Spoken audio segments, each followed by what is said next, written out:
দেখেন না, অফার দিয়েছে অফার, হক কথা ছেড়ে দাও, জেলে দেওয়া হবে না, হক কথা ছেড়ে দাও, মন্ত্রী বানানো হবে, হক কথা ছেড়ে দাও, তোমাকে রাষ্ট্রের অনেক বড় ক্ষমতা দেওয়া হবে।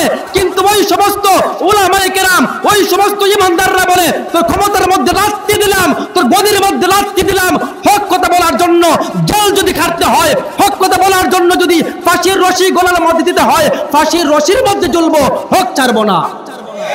বিষয়টা বুঝেন নাই? এই উলামায়ে কেরামের জীবন, ওই উলামায়ে কেরামের জিন্দেগি, উলামায়ে কেরামের ইতিহাস আপনারা অবশ্যই দেখেছেন।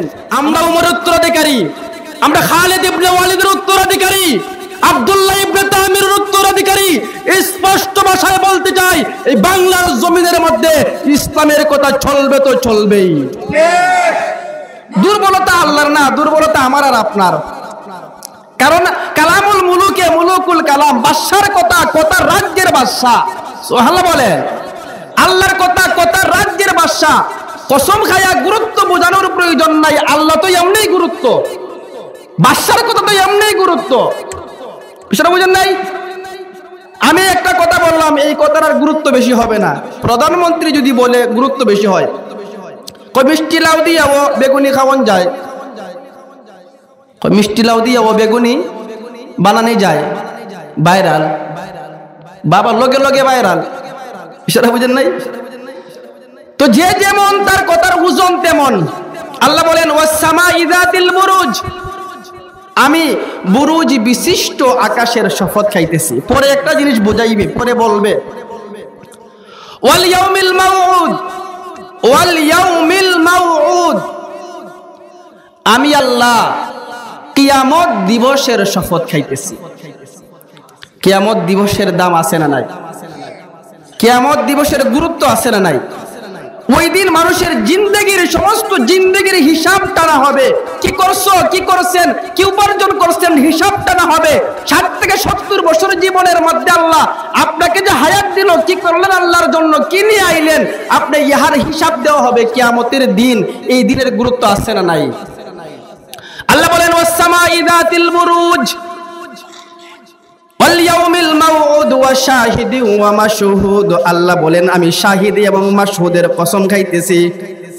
শাহিদ দ্বারা শুক্রবার দিন উদ্দেশ্য, মাশহুদ দ্বারা তাফসীরের কিতাবের মধ্যে শাহিদ দ্বারা মাশহুদ দ্বারা আরাফার দিনকে উদ্দেশ্য করা হয়েছে। আল্লাহ রাব্বুল আলামিন বলেন আমি তোমাদেরকে শুক্রবার এবং আরাফার দিনের শপথ খেয়ে বলতেছি। শুক্রবারের দাম আছে না নাই? আরাফার দিনের দাম আছে না নাই? আমার ভাইরা, আমার বন্ধুরা, শুক্রবার দিনের দামটা কেমন জানেননি? আল্লাহ রাব্বুল আলামিন তার হাবিবের মারফতে আমাকে আপনাকে জানিয়ে দিয়েছেন। আল্লাহর হাবিব সাল্লাল্লাহু আলাইহি ওয়াসাল্লাম বলে, উম্মতেরা রে, তোমরা জানো কি তোমার শুক্রবারের দামটা কেমন? ও শুক্রবার হইল মানুষের জন্য, উম্মতে মুহাম্মাদির জন্য সাপ্তাহিক ঈদের দিন। আর একটু জোরে বলেন, এই দিন এমন একটা সময় আছে, এই দিনের মধ্যে একটা ঘন্টা এমন আছে আল্লাহর কাছে দোয়া করলে আল্লাহ এই দোয়াটা কবুল করে নেয়। দাম আছে না নাই? তো কি বিষয়টা আল্লাহ বুঝাইবেন? ও শাহিদি ওয়া মাশহুদ কুতিলা আসহাবুল উখদুদ। আমার আলোচনার মূল বিষয় কুতিলা আসহাবুল উখদুদ। আসহাবে উখদুদ ধ্বংসপ্রাপ্ত হয়েছে। এই তাফসীরটা বোঝার জন্য, আল্লাহ যে কসম খাইছেন এই কসমটা বোঝার জন্য আগে আপনি এই কুতিল আসহাবুল উখদুদের ব্যাখ্যা বিশ্লেষণের দিকে যাইতে হবে। তাফসীর ইবনে কাসিরের মধ্যে উল্লেখ করা হয়, আল্লাহর হাবিব সাল্লাল্লাহু আলাইহি ওয়াসাল্লামের জন্মের 80 বৎসর আগের ওয়াকিয়া। কিতাবের মধ্যে উল্লেখ করা হয় নবীজির জন্মের কয় বছর আগের ওয়াকিয়া? 80 বৎসর আগের ওয়াকিয়া। এই সময়ের মধ্যে একজন বাদশা ছিল, বাদশার নাম ছিল ইউসুফ বিন নওয়াজ। বাদশার নাম কি? তাফসীরি কথা বুঝতে হবে, এইটি না বুঝলে আপনি কসম বুঝবেন না। বাদশার নাম হলো ইউসুফ বিন নওয়াজ। এই বাদশার আমলের মধ্যে এই বাদশা নিজেকে নিজে প্রভু দাবি করত। নাউজুবিল্লাহ, একটু আস্তে বলেন, মানুষে শুনবে। আর একটু জোরে বলেন না। ইউসুফ বিন নওয়াজ নিজেকে নিজে প্রভু দাবি করে।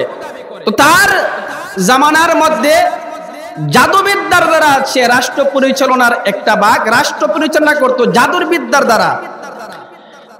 যেই ব্যক্তি জাদুবিদ্যা করে, জাদুবিদ্যা শিখায়, তার রাষ্ট্রের ওই জাদুগির বয়স হয়ে গেছে।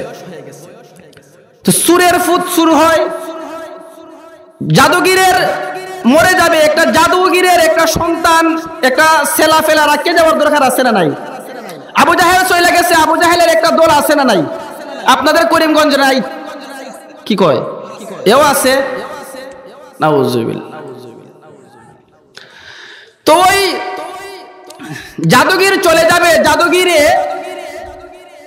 তার জ্ঞান শিক্ষা দেওয়ার জন্য বাদশাকে বলল, বাদশা একটা যুবক দেও, তীক্ষ্ণ বুদ্ধি সম্পন্ন প্রখর মেধাওয়ালা একটা যুবক দেও, যে যুবককে আমি আমার এই জ্ঞানটা শিক্ষা দিতে পারি। বাদশা সারা এলাকা খুঁজে একটা যুবক বাড়ি করছে, যার খুব বুদ্ধি, মেধাও খুব প্রখর মেধার অধিকারী। এই যুবকে এই জাদুবিদ্যা শিক্ষা করবে, তার মরে যাওয়ার পরে ওইটা সে রাজপ্রাসাদে এটা সে শিক্ষা দিবে, এটার দ্বারা কার্যক্রম চালাইবে। বিষয়টা বুঝতে পারলেন? সবাই চেষ্টা করে, রাজমিস্ত্রির ছেলে, রাজমিস্ত্রি সে চায় যে সে মারা যাওয়ার আগে তার সন্তানটাকে যাতে চলতে পারে রাজমিস্ত্রির কিছু শিক্ষা দেয়। যদিও ব্যতিক্রম আছে, কৃষকের ছেলেও আলেম হয়, ব্যতিক্রম আছে না? ব্যতিক্রম আছে। তো অনেকে চেষ্টা করে, দেখবেন যে যে যেমন শিক্ষা তার সন্তানকে এই শিক্ষা শিক্ষিত করার জন্য। আশরাফ আলী থানভী রহমতুল্লাহি আলাইহি একটা কাহিনী উল্লেখ করেন। এক ব্যক্তি ৪৫ বছর ধরে চুরি করছে। কয় বছর? ৪৫ বছর কি করছে? চুরি করছে। তার বয়স যখন ১৫ বছর তখন থেকে চুরি শুরু করছে, ৪৫ বছর চুরি করছে। এই চুরের বয়স কত? গণিত আপনার বড় ফাঁক না দেখা যায়। তো ওই ব্যক্তি ৬০ বছর বয়সে সে ভাবতেছে আমি তো মরে যাব, আমার সন্তান একজনের এই শিক্ষা দেওয়ান প্রয়োজন। সন্তান একজনের বয়স ১৫ বছর, তারে চুরি শিক্ষা দেওয়ার জন্য নিয়ে গেছে চুরির মধ্যে। আমার কথা বেজার হইতেছে? হুজুর তফসির তো এদি চুরির কিচ্ছা কয়।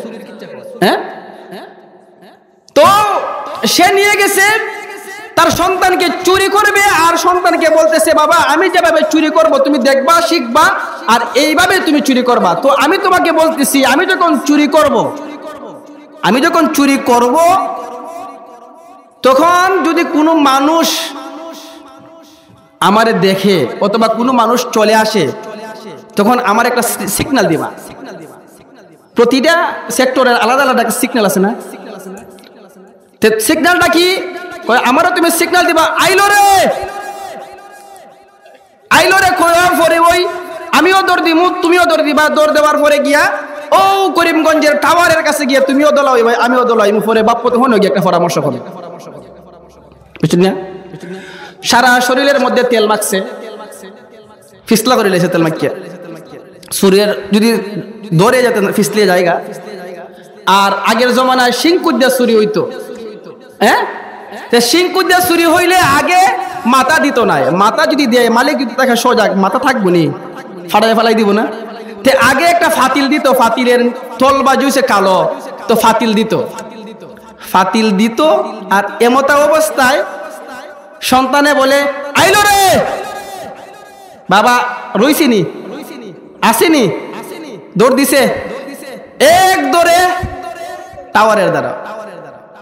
বাবা কয় বাবা রে কি আইছে, কি কই? সন্তান তখন ডাক দিয়ে বলে বাবা আমার, আপনি যখন চুরি করার জন্য মাথাটা আপনি ঘরের মধ্যে রাখবেন গো বাবা, তখন আমি আসমানের দিকে তাকায়া দেখি কে যেন ছায়া আছে। সুবহানাল্লাহ বলবেন না? ওগো বাবা আপনি যখন চুরি করবেন আমি দেখি কোনো মানুষ নাই রে বাবা, আসমানের দিকে তাকায়া দেখি কে যেন আমার দিকে তাকায়া আছে, আমাকে দেখতেছে। বাবা গো এই জন্য আমি চিৎকার দিলাম, এই জন্য আমি দৌড় দিলাম। বাবা তখন ডাক দিয়ে বলে রে সন্তান, ৪৫টা বছর ধরে চুরি করতেছি, জিন্দেগিতে কোনোদিন আমার অন্তরের মধ্যে এই ভয় ঢুকে না। বাবা রে কোনোদিন আমার এই বই ঢুকে না, দুনিয়ার কোনো মানুষ আমাকে না দেখলো, দুনিয়ার কোনো মানুষ আমার চুরির খবর সন্ধান না পাইতে পারে, কিন্তু একজন তো আছে, উনি আল্লাহ, উনি তো সব সময় সব কিছু দেখে রে বাবা। এরে আমার সন্তান, আমি যা 45টা বছর ধরে যে অন্তরের চক্ষুটা আমার খোলা থাকে নাই, আজকে তুমি সন্তান আমার চক্ষুটা খুলে দিলে। আমার বায়রা রে, ওই অবস্থার পর তাকিয়া ওই চোর বাবা এবং সন্তান এখন তাকিয়া আল্লাহর ওলি হয়ে যায়। গুনাহ যদি করি, একজন তো দেখে উনি কে? তো ওই জাদুগির সে যখন মারা যাওয়ার আগ মুহূর্তে একটা যুবককে জাদুর বিদ্যা শিক্ষা দিবে, ওই যুবক এখানে যায় জাদু শিক্ষা করার জন্য। ওই যুবকের নাম হইল আব্দুল্লাহ ইবনে তামির। আব্দুল্লাহ ইবনে তামির। আর বাদশার নাম কি? ইউসুফ বিন নওয়াজ। বাদশার নাম কি? ইউসুফ বিন নওয়াজ। ওই যুবকটা প্রতিদিন যায় জাদুর বিদ্যা শিক্ষার জন্য। আর রাস্তার মধ্যে একজন পাদ্রী, খ্রিস্ট ধর্মের একজন পাদ্রী, ইসাই ধর্মের একটা পাদ্রী ইসলাম শিক্ষা দেয়, ইসাই ধর্ম শিক্ষা দেয়। এই সময় ইসাই ধর্ম হক ধর্ম ছিল। তো যাওয়া আসার অবস্থার মধ্যে ওই যুবকটা, বালকটা ওই পাদ্রীর ওয়াজ নসিহত শুনে দেখে ভালোই লাগে। হ্যাঁ, যাই, নতুন হাইদনখালী মসজিদে ওয়াজ হইতেছে, যাই দেখি কেমন লাগে, আয়া বসছে দেখে ভালো তুই লাগে। ঠিক না বিষয়টা? ওই যুবকটা এখানে আসে, এখানে বসে ভালোই লাগে। তো মার কাছ থেকে যায় জাদুগিরের কাছে যাওয়ার জন্য। আর রাস্তার মধ্যে লেট হয় ওই পাদ্রীর কাছে।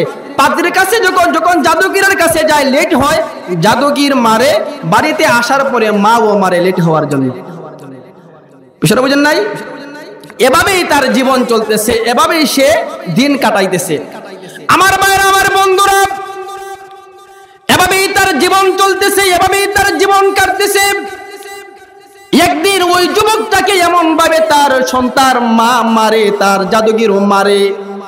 সন্তানকে ডাক দিয়ে বলে, রে আমার সন্তান, আমি তোমাকে পাঠাই সকাল 10টার সময় তুমি ক্লাসে যাওয়ার জন্য, আবার বিকেল 3টার সময় বাড়িতে আসার জন্য।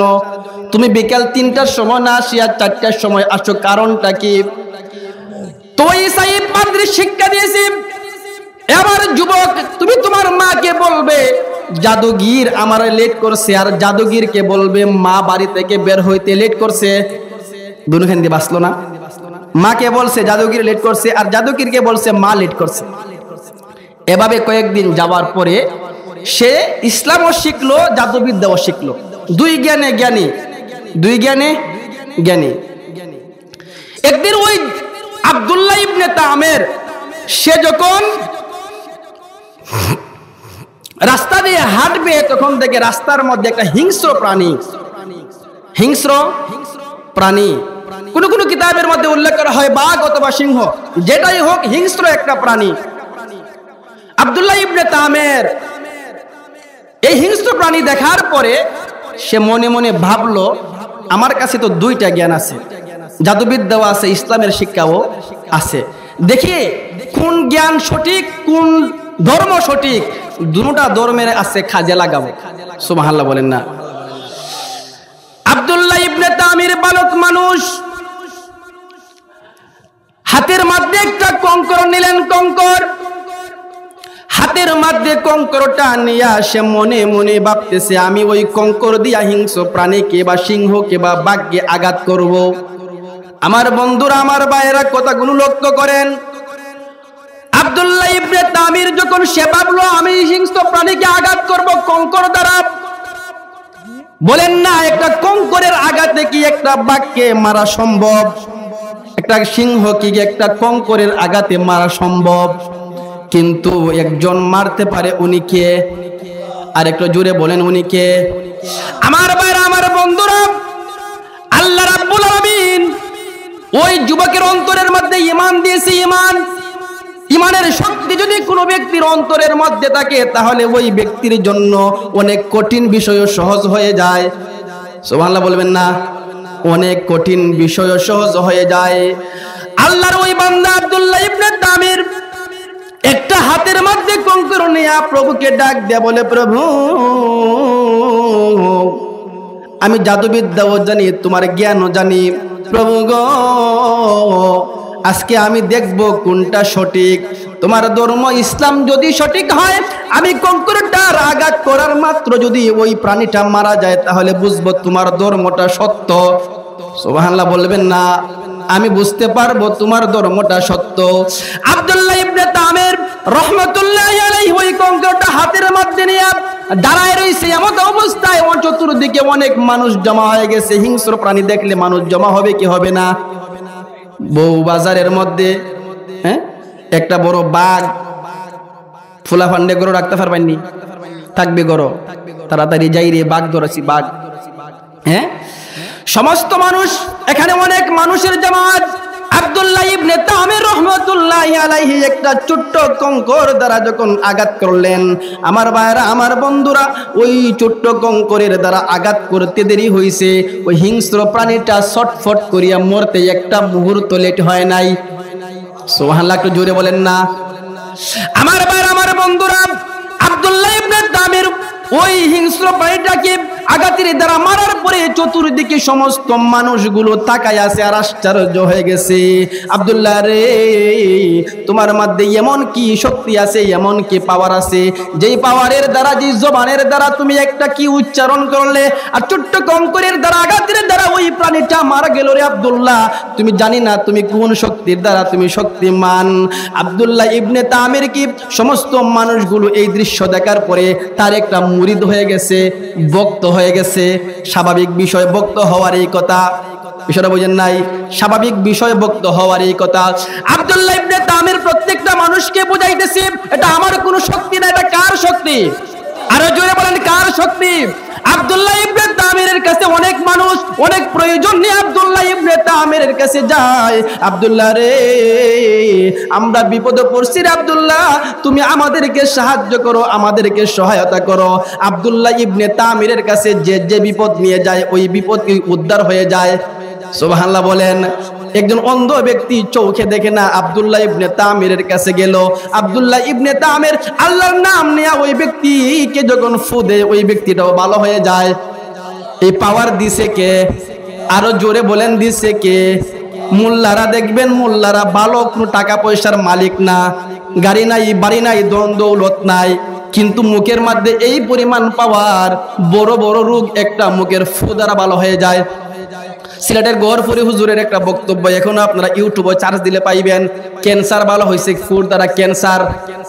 সুবহানাল্লাহ বলবেন না? ক্যান্সার ভালো হয়েছে, ক্যান্সার অনেক চিকিৎসা করছে, ভালো হয় না। হুজুরের কাছে তেল ফোড়া নিছে, পানি ফোড়া নিছে, ভালো হয়ে গেছে। এই শক্তি দিছে কে? আল্লাহ শক্তি দিছে। আব্দুল্লাহ ইবনে তামির এভাবে তার কাছে যখন মানুষগুলো আসে, আব্দুল্লাহ ইবনে তামির তখন ওই ব্যক্তিদেরকে আল্লাহর নাম নিয়ে যার জন্য যেই কাজের জন্য দেয়, এই কাজেই হয়ে যায়। চতুর্দিকে আব্দুল্লাহ ইবনে তামিরের একটা সারা পড়ে গেছে। আব্দুল্লাহ ইবনে তামিরের মধ্যে এমন কি আছে রে, যে যাকে যার জন্য যেই কাজের জন্য দেয়, এটাই হয়ে যায়। আব্দুল্লাহ রে, তুমি রে আব্দুল্লাহ কোন জ্ঞানে জ্ঞানী, তুমি কোন ইলম হাসিল করেছো যে তোমার মধ্যে এত শক্তি? আব্দুল্লাহ ইবনে তামির রহমাতুল্লাহি আলাইহি তখন ডাক দে বলে, ভাইরা আমার মধ্যে এমন কোনো শক্তি নাই, আমার কোনো কিছু করার ক্ষমতা নাই। আমি যেইগুলো করি এটা আমি করি না, এটা একজন করে, উনি হইল আল্লাহ, উনি হইল আমাদের স্রষ্টা, উনি হইল আমাদের মাবুদ। আব্দুল্লাহ ইবনে তামির এই কথা বলার পরে আব্দুল্লাহ ইবনে তামিরের দিনের দিকে সমস্ত মানুষ দীক্ষিত হওয়া আরম্ভ হয়েছে। চতুর্দিকে ওই খবর পৌঁছে গেছে। বাদশাহ রাজপ্রাসাদের মধ্যে একটা মন্ত্রী চোখে দেখে না, মন্ত্রীর কাছে যখন ওই খবর পৌঁছল, মন্ত্রী অনেক হাদিয়া তুফানিয়া, হাদিয়া উপটৌকন নিয়া আব্দুল্লাহ ইবনে তামিরের কাছে চলে আসলো, বালকের কাছে চলে আসলো। আব্দুল্লাহ রে, তুমি না অনেক কিছু জানো, তোমার কাছে না অনেক কিছুর ক্ষমতা আছে, এরে আব্দুল্লাহ দাও না, আমার ওই চক্ষুটা ভালো করে দাও না। আব্দুল্লাহ ইবনে তামির বলে, ওরে মন্ত্রী, আমার কোনো ক্ষমতা নাই, আমি কোনো জিনিস করার মতন আমার কোনো শক্তি নাই, আমি যা করি আমার স্রষ্টা তোমার স্রষ্টা আল্লাহর নাম নেয়া। এরে মন্ত্রী, জানোনি তুমি যদি ওই আল্লাহর উপর ঈমান আনো তাহলে ওই আল্লাহর নাম নিয়ে তোমাকেও আমি চিকিৎসা করতে পারি, তোমার জন্য আল্লাহর কাছে দোয়া করতে পারি। তুমি যদি ওয়াদা করো তুমি সুস্থ হওয়ার পরে আল্লাহর উপর ঈমান আনবে, বিশ্বাস আনবে। আমার ভাইরা, আমার বন্ধুরা, ওই মন্ত্রী তখন ডাক দিয়ে বলে, আব্দুল্লাহ রে, যদি আল্লাহ রাব্বুল আলামিন আল্লাহ যদি আমার চক্ষুর দৃষ্টি শক্তি ফেরায় দেয় অবশ্যই আমি ঈমান আনবো, সঠিক ধর্মের উপর দীক্ষিত হব। আব্দুল্লাহ ইবনে তামির বালক মানুষ তখন আল্লাহর নাম নিয়ে ফু দিল। ফু দেওয়ার পরে ওই মন্ত্রীর চোখের দৃষ্টি শক্তি ফিরাই দিছে কে? আরো জোরে বলেন। বিপদে পড়লে কাকে ডাকবেন? সবকিছু করার মালিক কে? মারতে পারে কে? জীবন দেয় কে?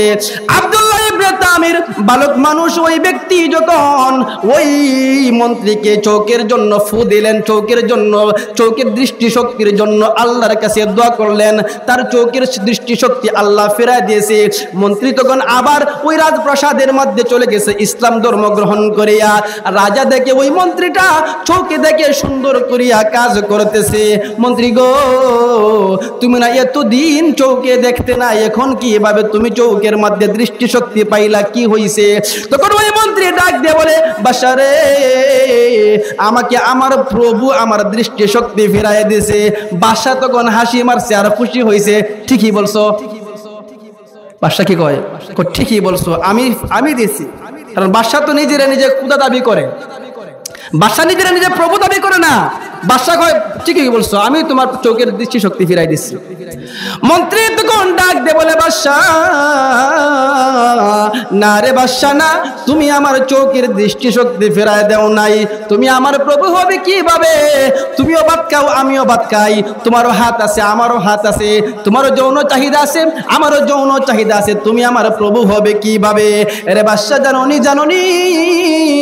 আমার একজন আল্লাহ, ওই আল্লাহর নাম নিয়ে আমার চোখের উপর যখন ফু দিছে, আল্লাহর কাছে যখন দোয়া করেছে, আল্লাহ আমার চোখের দৃষ্টি শক্তি ফেরাই দিছে।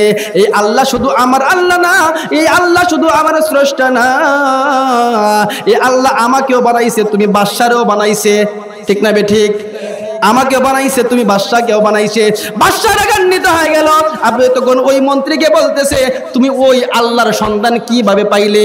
ওই স্রষ্টার সন্ধান তুমি কিভাবে পাইলে? মন্ত্রীর উপর অনেক টর্চার আরম্ভ হয়েছে। মন্ত্রীকে বলতেছে, তুমি যদি বাঁচতে চাও অবশ্যই তুমি বলতে হবে তুমি এই সন্ধানটা কার কাছে পাইছো। মন্ত্রী এক পর্যায়ে নিরুপায় হইয়া আব্দুল্লাহ ইবনে তামির নাম বইলা দিল। বাদশা গো, আমি ওই সঠিক ধর্মের সন্ধান পেয়েছি ওই যুবকের কাছ থেকে, ওই বালকের কাছ থেকে। আমার ভাইরা, আমার বন্ধুরা, বাদশা তখন ওই যুবককে ডাইকে আনলো। যুবক রে, তুমি জাদুর বিদ্যা হাসিল করিয়া তুমি অনেক কিছু শিখছো, মানুষের চৌকির দৃষ্টি শক্তি ফিরায় দাও। যুবক ডাক দিয়া বলে, বাদশা না রে বাদশা না, জাদুর বিদ্যার দ্বারা আমি চৌকির দৃষ্টি শক্তি ফিরায় দেয় নাই, আমি এক প্রভুর উপর ঈমান এনেছি। ওই প্রভুকে আমি ডাকার পর ওই প্রভু সমস্ত জিনিসের সমাধান করিয়া দেয়, আমি কোনো জাদুর বিদ্যার দ্বারা কাজ করি না। বাদশা তো করে আব্দুল্লাহ ইবনে তামিরকে ডাক দে বলে, আব্দুল্লাহ, তুমি যদি তোমার ধর্ম ত্যাগ না করো, তুমি যদি আমাকে প্রভু না মানো, তোমাকে আমি হত্যা করব।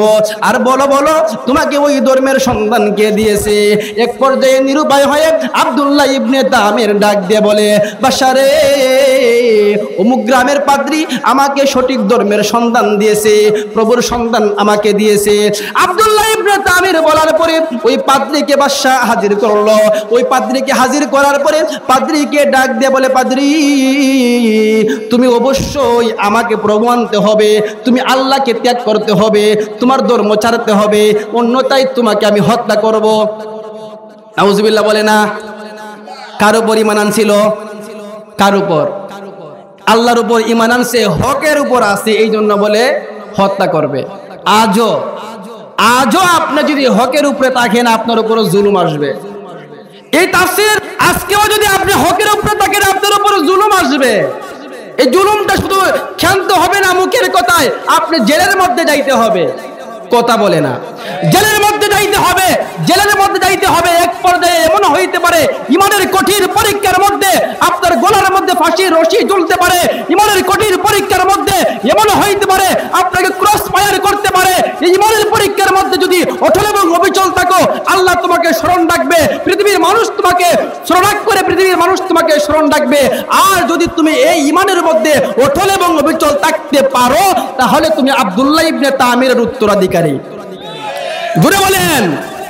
আজকে ওই জালেমদের, এই জালেমরা এখনো ক্ষান্ত হয় নাই। এখন ইসলামের বিরুদ্ধে কথা বলতে একটা বার তাদের বুক কাঁপে নাই। আমরা স্পষ্ট ভাষায় বলতে চাই, 90 থেকে 95% মুসলমান বাংলাদেশে। কথা বলেন না, ভয় পান, ভয় পান। 90 থেকে 95% মুসলমান বাংলাদেশের মধ্যে।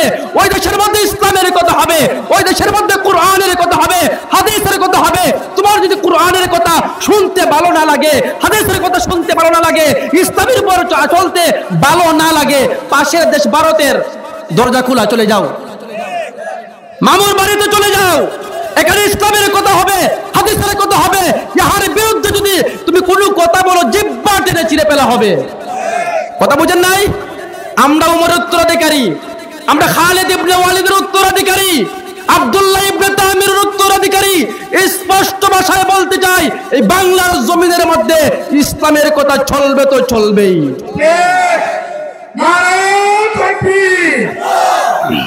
কুরআন সুন্নাহর আলো, কুরআন সুন্নাহর আলো, নারায়ে তাকবীর। আমার ভাইরা, তো আব্দুল্লাহ ইবনে তামির ওই পাদ্রীর সন্ধান দেওয়ার পরে পাদ্রীকে যখন বাদশা আনলো, ইমান দেখেন, ইমান, এই ইমান যদি পাকাফুক্ত ইমান হয়, জাল আপনি ভয় পাইবেন না। ইতিহাস দেখেন না, অফার দিয়েছে, অফার, হক কথা ছেড়ে দাও, জেলে দেওয়া হবে না। হক কথা ছেড়ে দাও, মন্ত্রী বানানো হবে। হক কথা ছেড়ে দাও, তোমাকে রাষ্ট্রের অনেক বড় ক্ষমতা দেওয়া হবে। কিন্তু ওই সমস্ত উলামায়ে কেরাম, ওই সমস্ত ইমানদাররা বলে, তোর ক্ষমতার মধ্যে লাথি দিলাম, তোর গদির মধ্যে লাথি দিলাম। হক কথা বলার জন্য জেল যদি খাটতে হয়, হক কথা বলার জন্য যদি ফাঁসির রশি গলার মধ্যে দিতে হয়, ফাঁসির রশির মধ্যে জ্বলবো, হক ছাড়বো না। বিষয়টা বুঝেন নাই? এই উলামায়ে কেরামের জীবন, ওই উলামায়ে কেরামের জিন্দেগি, উলামায়ে কেরামের ইতিহাস আপনারা অবশ্যই দেখেছেন। আমার ভাইয়েরা, আমার বন্ধুরা, আব্দুল্লাহ ইবনে তামির ওই যুবকের ওই পাদ্রীর সন্ধানটা দেওয়ার পরে পাদ্রীকে যখন বাদশা আনলো, পাদ্রীকে তখন বাদশা বলতেছে, পাদ্রী রে, তুমি ইসলাম ছাড়ো, তোমার প্রভুকে ছাড়ো, আমাকে প্রভু মানো, অন্যথায় তোমাকে কতল করা হবে। পাদ্রী বলেন, না না না, জীবন ত্যাগ করতে পারি, সব ছাড়তে পারি, কিন্তু একটা মুহূর্তের জন্য আল্লাহকে ছাড়তে পারবো না। বাদশা জাননি, জাননি, ওই প্রভুর উপর ঈমান আনার পরে মরণকে আমি ভয় পাই না। একদিন তো মরতে হবে, আমার অবশ্যই মরতে হবে। বাদশা তখন ওই পাদ্রীকে করাতের দ্বারা দ্বিখণ্ডিত করে ফেললো, শহীদ করে ফেললো। আব্দুল্লাহ ইবনে তামিরকে ডাক দিয়ে বলতেছে, আব্দুল্লাহ রে, তুমি ইসলাম ছাড়ো, তুমি আমাকে প্রভু মানো, অন্যথায় তোমাকেও তার অবস্থা করা হবে। আব্দুল্লাহ ইবনে তামির তখন ডাক দিয়ে বলে, বাদশা, সব ছাড়তে পারি, আমি সব ত্যাগ করতে পারি, আল্লাহকে ছাড়তে পারবো না, ইসলাম ত্যাগ করতে পারবো না। আব্দুল্লাহ ইবনে তামির এই কথা বলার পরে বাদশা তখন ডাক দিয়ে বলে, তোমাকে সহজভাবে মারলে হবে না, তোমাকে কঠিন অবস্থায় মারতে হবে। মানুষ যাতে শিখে, মানুষ যাতে দেখে। আব্দুল্লাহ ইবনে তামির এই কথা বলার আগ মুহূর্তে অনেক কিছু ঘটে গেছে। ইমানদারদের ইমানের মধ্যে পরীক্ষা আরম্ভ হয়েছে। আব্দুল্লাহ ইবনে তামিরের কথা শুনিয়া যারা আল্লাহর উপর ইমান আনছিল, তাদেরকে আগুনের দ্বারা জ্বালানো হইতেছে। কুতিলা আসহাবুল উখদুদ, কুতিলা আসহাবুল উখদুদ আন্নারি যাতিল ওয়াকুদ।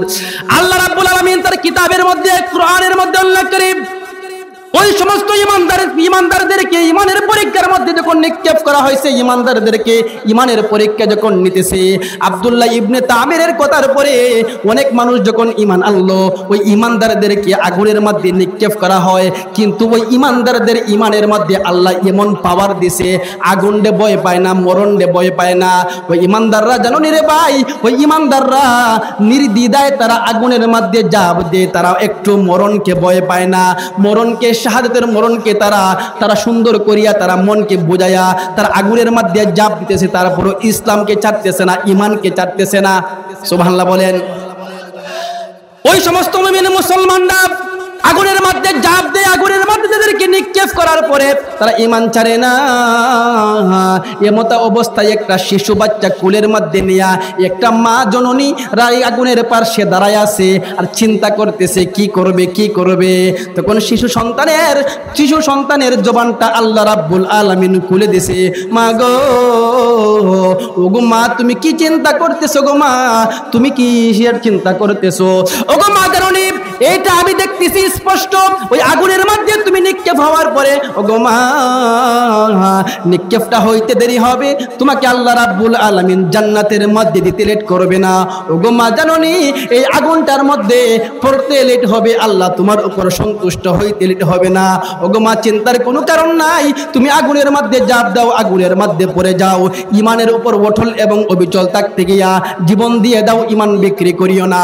ওই মহিলা তার সন্তানকে নিয়ে আগুনের মধ্যে জাপ দিল, আগুনের মধ্যে জাপ দেওয়ার পরে ওই মহিলা সহ তার সন্তানটা শহীদ হয়ে গেল।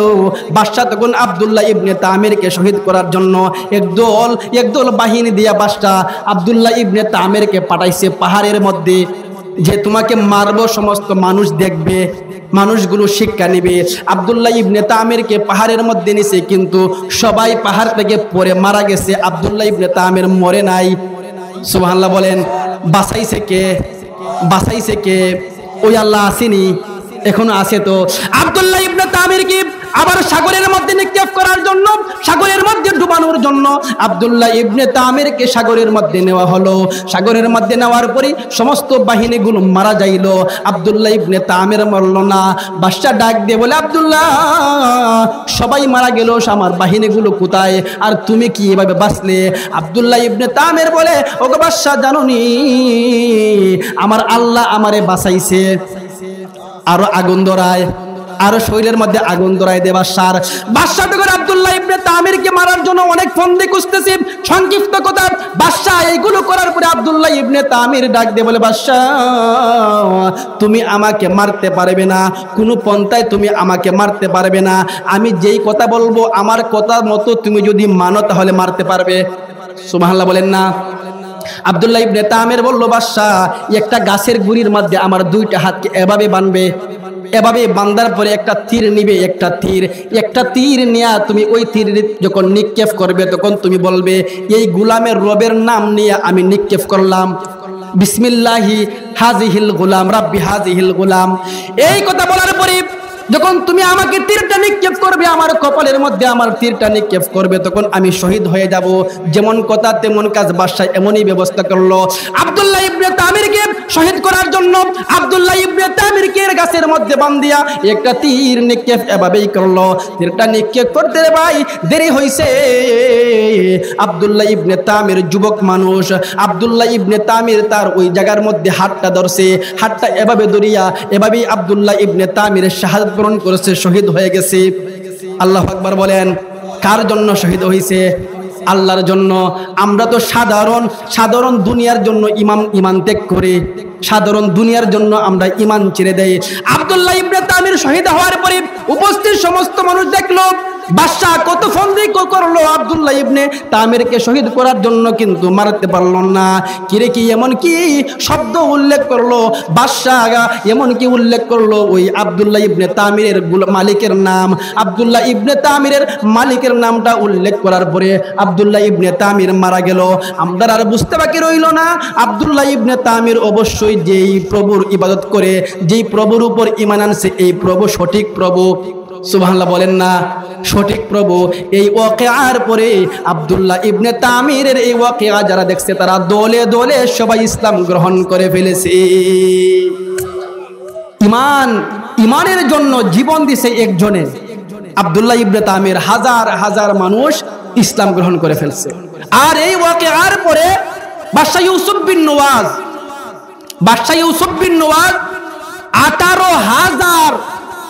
18,000 মুমিন মুসলমানকে আগুনের মধ্যে জ্বালাইয়া শহীদ করে। এই এত হৃদয় বিদারক ওয়াকিয়া। কিন্তু শেষ মুহূর্তে আমার ওয়াজ শেষ, 1 মিনিট। শেষ মুহূর্তে ওই যে জালেম ইউসুফ বিন নওয়াজ বাদশা, সেও ভালো অবস্থায় বাঁচতে পারে নাই। কিভাবে জানেন? বাদশা ইউসুফ বিন নওয়াজ এক পর্যায়ে সেও পলায়ন করছে। পলায়ন শব্দটা আমরার সঙ্গে কিন্তু অনেক পরিচিত একটা শব্দ। বাগছে কথা হয় না। বাগছে কিভাবে জানেন? বাগতে কোনো রাস্তা নাই, এই যেদিকে যায় এদিকেই মানুষ, এদিকে যায় এদিকেই বেন্দা। বাগছে সাগরের দিকে, সাগরের মধ্যে ডুববে মারা গেছে।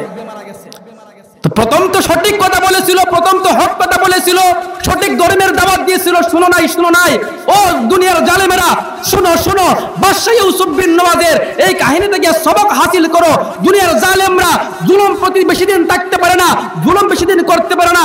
একদিন এমন হয় পালাইবে, এমন পলায়ন করবে মামার বাড়ি দিল্লিতে গিয়ে পড়বে। কথা বলে নাই? 12 বছর আগে বলেছিল আমাদের কথা যদি না শুনো, কোন দূরের গাতাও পাবে না পলায়ন করার জন্য। শুনে নাই পরে হয়েছে তো এখনো যদি কোনো মানুষের অন্তরের মধ্যে এখান থেকে সবক হাসিল করে এখান থেকে সাবধান হয়ে যান। তাই হোক ভাই, যে আলোচনা করেছি আল্লাহ রাব্বুল আলামিন আমাদেরকে আমলের তৌফিক দান করুক, আমাদেরকে সঠিক বুঝ দান করুক। আল্লাহ বলেন ওয়াসসামা'i যাতিল বুরুজ, আমি আল্লাহ বুরুজ বিশিষ্ট তারকারাজি খচিত আসমানের শপথ খাইতেছি। সুবহানাল্লাহ। আল্লাহ শপথ খাইতেছেন, আল্লাহ শপথ। আমার আপনার কথার মধ্যে অনেক দুর্বলতা আছে, এই জন্য আমি আপনি অনেক সময় শপথ খাই। আল্লাহ কি আমার আপনার মতন দুর্বল? আল্লাহ শপথ খাবেন কেন? আল্লাহ তো শপথ খাওয়ার কোনো প্রশ্নই জাগে না। আল্লাহ শপথ খাবে কেন? আল্লাহ অনেক জায়গার মধ্যে শপথ খায়। ওয়াল আসর বলে আল্লাহ শপথ খাইছে, ওয়াল ফাজর বলে আল্লাহ শপথ খাইছে। এখানে ওয়াসসামা'i যাতিল বুরুজ বলি আল্লাহ শপথ খাইছে। খাবেন কেন? প্রশ্ন জাগে কি জাগে না? বোঝার দরকার আছে না নাই? তবিয়তে ইনসান হলো, মানুষের তবিয়ত হলো, যেই কথাটা কসম সহকারে কোনো মানুষ উপস্থাপন করে, এই কথাটা মানুষ তাড়াতাড়ি গ্রহণ করে। কথা বলে না যে ভাই আমি আমার মার কসম খাইয়া বলতেছি আমি এই কাজ করি নাই। যদিও কোন জিনিসের কসম খাওয়া যাবে এটা ভিন্ন মাসালা, আমি উদাহরণ দেওয়ার জন্য। তো এই কসম খাওয়ার অর্থ হইছে যে আমি যেই কথাটা বলতেছি এই কথাটা তুমি বিশ্বাস করো। আমি কসম খাইতেছি তারপরও বিশ্বাস করো। তো যেই জিনিসের উপর কসম করা হয় এই জিনিস মানুষ তাড়াতাড়ি বিশ্বাস করে। আল্লাহর কথা কি বোঝার জন্য কসম খাওয়ার দরকার আছে? মানুষ যাতে আল্লাহর কথাটা তাড়াতাড়ি বুঝে, তাড়াতাড়ি বিষয়টাকে মজবুতের সাথে আঁকড়ে ধরে, আল্লাহ এই জন্য কসম খাইছে।